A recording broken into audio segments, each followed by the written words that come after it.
এইসব মধ্যরাতের উঠোনে দাঁড়ালেই আমি দেখতে পাই আমার পরলোকগামী গৃহায়ন কতটা নড়বড়ে। উপরে ছাউনি নেই, দেয়ালে পেরেক নেই, পথ চলার পাথেও নেই, নেই আসবাব, জ্বালানোর উনুন, বসবার একটা মাত্র পিঁড়ি।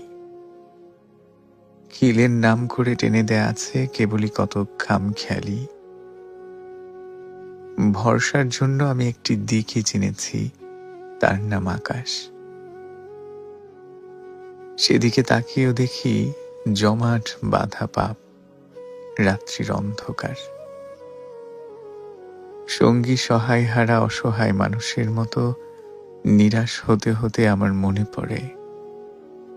পড়ে একটি বিশুদ্ধ বাক্য, প্রভুর বারণ, লা তাকনাতু মির রহমাতিল্লাহ। এই একটিমাত্র জুমলা আমার অন্তরে জমা করে আজন্ম বিশ্বাসের ভিত। আমার দৃষ্টি তখন আকাশ ছাপিয়ে আরশের দোরগোড়ায়। মধ্যরাতের মৌনতা ভাঙে অজুর গড়িয়ে যাওয়া পানি। প্রতিটি রুকু আমাকে আরো নত করে, সেজদা শেখায় শুকর।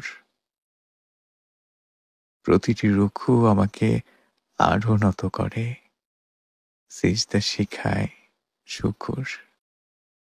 এমন করেই মধ্যরাত্রিতে আমি হতে চাই প্রভুর। এমন করেই মধ্যরাত্রিতে আমি হতে চাই প্রভুর।